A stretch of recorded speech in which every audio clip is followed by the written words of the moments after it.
Hello and welcome. Today we shall be taking a look at cheese, butter and oil-based products producer Crest Group PLC.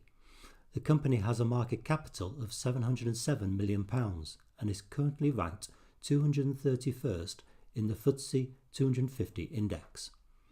In the financial year to March 2018, Crest had a turnover of £456.8 million and an operating profit before tax of £179.2 million, which gave it a margin of 39.23%. It currently pays an annual dividend of 4.97%, which is paid semi-annually in January and August. This dividend is covered 2.28 times by the earnings per share.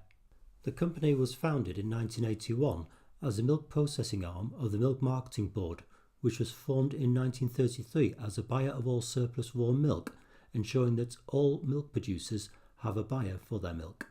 In 1983, the company launched Clover, its dairy spread. In 1995, it bought Cathedral City brand of cheese from Mendip Foods Limited. The business has listed in the London Stock Exchange in August 1996. The current CEO, Mark Allen, joined Crest in August 1991. He was appointed as an executive director in 2002 and became chief executive in January 2007. He is also a non-executive director of Howden's Joinery Group PLC and Warburton's Limited. Crest employs around 1,100 people over its 5 sites, head office and innovation centre. Each year it purchases 500 million litres of milk from 330 farms in Devon and Cornwall to produce 50,000 tonnes of cheddar and 24,000 tonnes of whey for infant formula. It has 2 groups. Cheese and Functional Ingredients Group accounts for 61% of revenue. These are Cathedral City, the UK's #1 cheddar cheese brand with 20% of the £1.3 billion market, and demineralised whey for use in infant formula products. The Asia-Pacific region is the largest consumer of infant formula as population growth and urbanisation fuel demand. The second group, butters, spreads and oils, account for 39% of the revenue. These are Country Life Butter, Clover Dairy Spread, Vitalite Dairy-Free Spread and Frylight. Clover is the #1 dairy spread with a market share of 20%.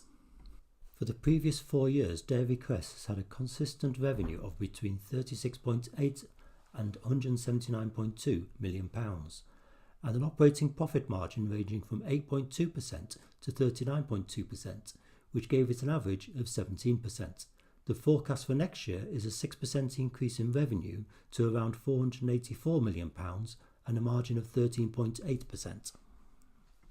With generated earnings for the previous 4 years of between 34.3 pence and 51.5 pence per share, the dividend has always been covered by at least 1.56 times the earnings per share. The forecast for next year is a 31% fall in earnings per share. The share price standard deviation for 2018 was 49, compared to 1,057 for the FTSE 250 index. The current share price is 54.8% above the 52-week intraday low. In March 2018, following detailed negotiations with the pension trustee, it was agreed that future annual increases will be linked to consumer price index rather than the retail price index. This gave the group a pension surplus of £93.9 million compared to the deficit in March 2017 of £109.6 million. This represents a £203.5 million improvement. The preliminary results announced the end of May that the group's revenue was up 10%, but also the placing of over 14 million new ordinary shares to institutional investors. This was to raise £70 million in capital towards the £85 million 4 to 5 year investment programme to expand the production facility from 54,000 tonnes to 77,000 tonnes of cheese annually. Trading update for 6 months ending the 30th of September reported strong performances from the 2 largest brands, Cathedral City and Clover. The November interims reported revenue was up 2%. Cathedral City and Clover delivered strong revenue growth of 7% and 9% respectively. Cash generated from operations was up 71% to £18.5 million. Trading update for the 9 months ending 31st of December 2018, due end of January. Preliminary results announcement for the year ending 31st of March 2019 are due in May.